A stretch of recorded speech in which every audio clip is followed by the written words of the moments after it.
La Corte Suprema de Estados Unidos, de mayoría conservadora, está cambiando al país. Sus últimos fallos eliminaron, por un lado, la llamada acción afirmativa que garantizaba acceso a la educación superior a ciudadanías vulnerables por su origen o sometidas al racismo estructural del país. Por otro lado, limitaron la protección a la población LGBTIQ+.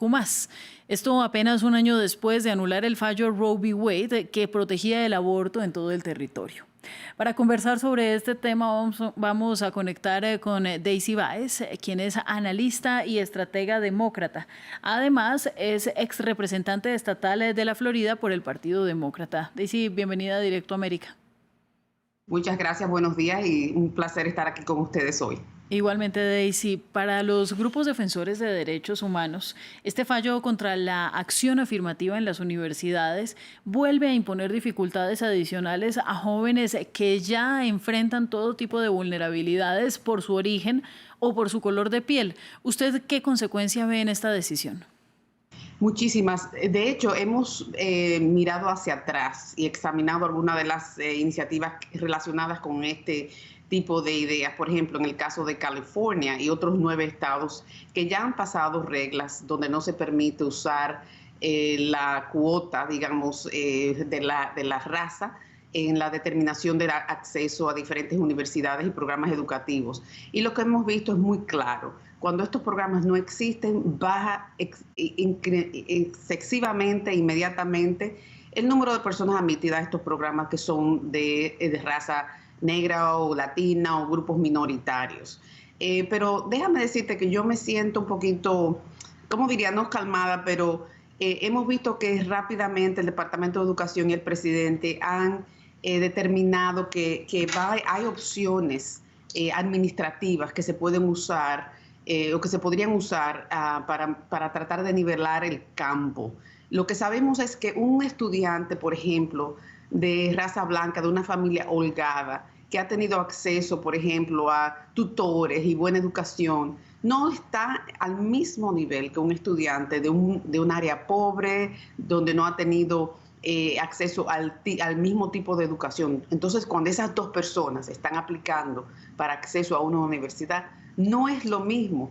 Y las cuotas de raciales lo que hacían era tratar de nivelar un poquito más ese campo, de que ambos tuvieran acceso porque son personas inteligentes, porque están dispuestos, tienen motivación, o sea, otros, digamos, otros aspectos que se pueden usar en determinar el acceso a las universidades. Sabemos muy bien que cuando nuestros estudiantes, nuestra población se prepara, es un producto económico, es algo que mejora a nuestros grupos, que mejora a nuestras comunidades, porque cuando tenemos personas que tienen profesiones que van a ganar mejor sueldo, son mejores contribuyentes a la economía.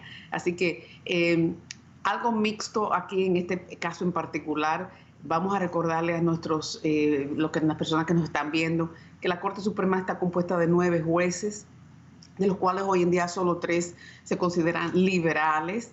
Los otros 5 fueron nombrados por presidentes republicanos y se consideran un poquito más, digamos, conservadores. Y no ha sido sorpresa muchas de estos fallos que hemos visto en las últimas semanas. De hecho, podemos discutir muchos otros más No, por que son de supuesto. importancia. Me gustaría que abordáramos algunos de ellos, pero antes quería preguntarle, detenerme un poco en estos conceptos de discriminación, ¿no? Podemos hablar, por ejemplo, de discriminación de blancos, porque finalmente la decisión de la Corte lo que asume es que una población que ha sido históricamente privilegiada se declara víctima ahora de discriminación y que esto atenta contra el principio de que todos nacemos iguales.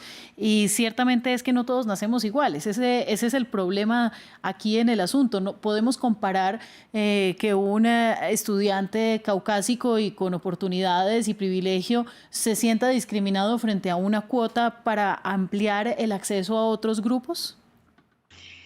Bueno, definitivamente, y a eso me refería anteriormente, que el plano no está igual. El estudiante caucásico, como tú refieres, o blanco, tiene sí, ya de por sí ciertas ventajas o oportunidades.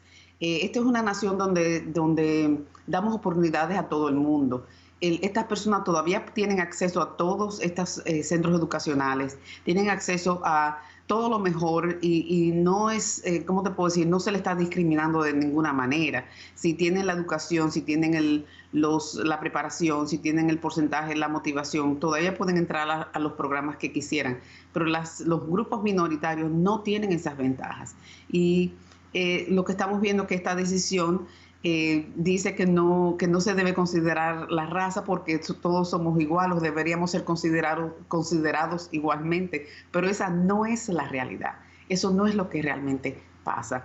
Y somos una mejor nación, una nación más democrática cuando mayormente más personas participan en los procesos.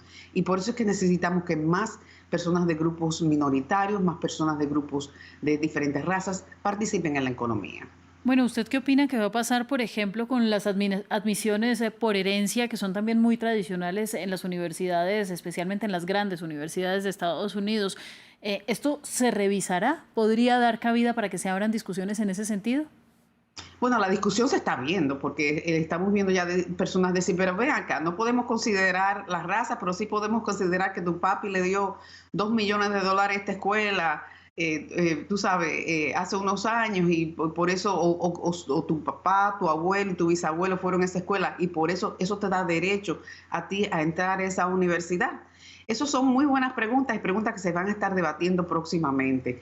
Lo que sí sabemos es que las personas que han típicamente ido a universidades, lo que dicen Ivy Leagues, Harvard, Stanford, todas esas prestigiosas centros de educación, sí tienen ventajas. Sí tienen ventajas porque sí se considera quién es su familia, cuál ha sido su contribución a la escuela, cuál es el historial de la familia con ese centro educativo. Entonces, sí tienen ventaja. Vamos a ver ahora entonces si sube un caso donde se dice, bueno, por esto no se debe considerar. Ese caso no ha llegado todavía, pero creo que sí va a haber una discusión sobre esto. Bien, además el viernes, Daisy, el Supremo falló en favor de un caso de un diseñador web que es cristiano en Colorado y que se oponía a crear páginas para temas LGBTIQ+, como matrimonios del mismo sexo y demás. Y él lo que hizo fue alegar una objeción religiosa. La Corte le dio la razón, porque esto es un golpe para la ciudadanía diversa. Bueno, fíjate que honestamente sí es un golpe, definitivamente, pero lo que va viene, como dicen. Y mi opinión es que, bueno, ahora eso le abre el campo, la puerta a cualquier persona a decir, bueno, yo no te voy a dar servicio porque no me gusta cómo te vistes o no me gusta tus preferencias políticas o no me gusta cualquier cosa. O sea, es un arma de doble filo, en mi opinión. No estoy tan, digamos, triste de que salió esta opinión, porque creo que al final del día no va a tener los resultados que los conservadores están pensando. Están pensando que ahora, bueno, pues ahora vamos a mermar acceso a las comunidades LGBT o religiosas, de que tengan acceso a ciertas cosas, pero creo que va a ser todo lo contrario. Esto le está dando una licencia a cualquier comerciante de que puede limitar a quién le da servicios. Y bueno, pues ese es, ¿no?, según la Corte, el derecho americano. Pero vamos a ver cómo eso funciona cuando empiece a afectar a otros grupos, porque como siempre yo he dicho, como te lo hacen a ti, se lo pueden hacer a otras personas. Bueno, y aquí tenemos que preguntarnos también, pues, cómo esto parece una casa de naipes un año después de que se anulara el fallo de Roe v. Wade, cuyo aniversario fue recientemente y que reveló además un panorama muy preocupante en términos de salud pública y de derechos sexuales y reproductivos para el país. Pero el gobierno parece estar aún de manos atadas a pesar de tener el control de una de las cámaras y pues el control de la propia Casa Blanca. ¿Usted cómo lo ve? Bueno, fíjate que yo pienso que cuando esta orden pasó por la Suprema Corte, ellos piensan que es una victoria, pero lo que hemos visto desde entonces es muchas elecciones a nivel de ciudades, a nivel del condado, a nivel estatal, que sorprendentemente fueron favorables para los demócratas. Y lo que estamos viendo es una población de millones de personas que ahora están preocupadas por este tipo de decisiones. Entonces tú piensas que estás mermando los derechos de ciertos grupos, pero lo que estás es activando esas voces, porque esas personas ahora dicen, pero bueno, un momentito, ahora el gobierno que de los conservadores que típicamente decían, creemos en un gobierno limitado, que no es intrusivo en la vida diaria de las personas, estamos viendo todo lo contrario, estamos viendo un gobierno conservador o de legislaturas conservadoras que quieren dictar qué tú puedes hacer con tu cuerpo, qué puedes leer, qué puedes hacer, qué puedes decir, a quién le sirves, a quién no. Y esas decisiones afectan a millones de personas. Y esas personas van a votar el año que viene en las elecciones primarias y en las elecciones generales. Así que es llamarlo victoria, eso está por verse, en mi opinión. Bueno, nos quedan apenas unos segundos, menos de un minuto de entrevista, Daisy, y esa era justamente mi última pregunta. ¿Cómo usted cree que estas decisiones de un Supremo Conservador van a afectar las elecciones? Grandemente, pero no quiero dejar este comentario sin decirle, para mí la opinión más importante que pasó fue la donde la Corte se negó a aceptar lo que dicen las legislaturas independientes. Para mí, si hay algo que realmente era crucial para nuestra democracia, la democracia de esta gran nación, era ese fallo y fue en nuestro favor. Básicamente dice que las legislaturas estatales no pueden crear legislación para dirigir, gobernar, administrar el voto nacional. Si eso se hubiera permitido, hubiéramos tenido ahora un caos de 50 estados diferentes tratando de decir cómo yo voy a correr las elecciones. Y eso hubiera sido realmente una destrucción de la democracia americana. Las elecciones continúan siendo una cuestión federal y a manos del gobierno federal. Esto para mí, de todas estas decisiones, creo que todas obtienen salidas administrativas. Son cosas que se pueden mejorar de otras maneras. De hecho, ya el secretario de Educación tiene planes para cómo ayudar a los estudiantes con los créditos educativos sobre el fallo, donde no se le puede quitar la deuda según la Corte Suprema. Todas estas otras cosas se pueden mejorar.